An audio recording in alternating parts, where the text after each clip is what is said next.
এরপর অভিনব ফোনে কিছু বলল আর হেলিকপ্টারটা উড়ে গেল সেখান থেকে। ঠিক সেই সময় একটা ট্যাক্সি এসে অভিনবের সামনে দাঁড়ালো। তো দুবাই থেকে বারবার ফোন আসা, এই দামি গাড়িগুলো আর হেলিকপ্টার সবকিছু একটা এমন গোপন সত্য ফাঁস করতে চলেছে যাতে আপনার গা শিউরে উঠবে। অভিনব তাড়াতাড়ি ট্যাক্সিতে উঠে চলে গেল। ঠিক তখনই রাজ আর বাকিদের মনে অভিনবকে নিয়ে সন্দেহ জাগলো। চলো অভিনবের পর্দা ফাঁস করা যাক।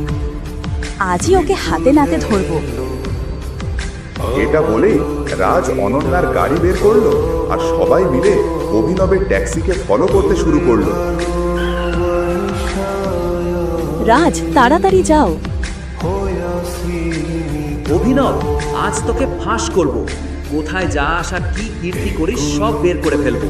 রাজ আর সবাই চিন্তায় ছিল যে অভিনব কোথায় যাবে আর কিভাবে ওকে ফাঁস করবে আর ঠাট্টা করবে। কিন্তু তারা জানতো না আজ অভিনবের এমন পরিচয় তাদের সামনে ফাঁস হতে চলেছে যা তারা স্বপ্নেও ভাবতে পারেনি। আরে থামো থামো! পুলিশ হঠাৎ চেকপোস্টে অভিনবের ট্যাক্সিটা থামালো। রাজ নিজের গাড়িটা একটু দূরে থামিয়ে সব দেখতে লাগলো।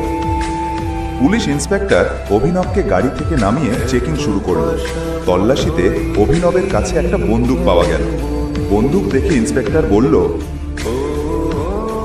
এটা কি? এই বন্দুক কোথা থেকে এলো? লাইসেন্স কোথায়?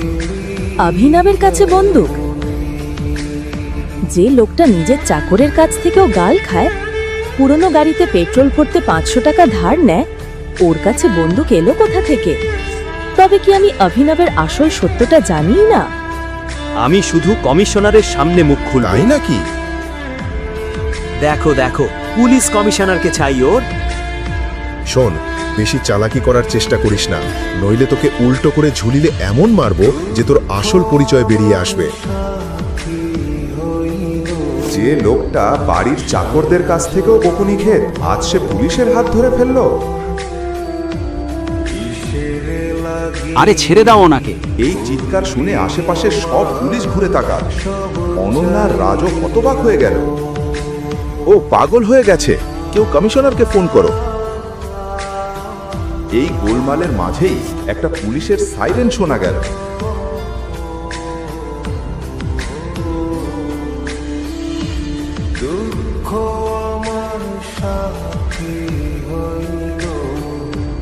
এ কি নাটক হচ্ছে এখানে? স্যার,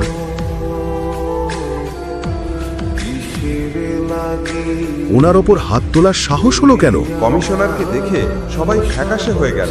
আর অভিনব যে এতক্ষণ অপমানিত হচ্ছিল, এখন পুলিশেরাও তার সামনে কাঁপছে।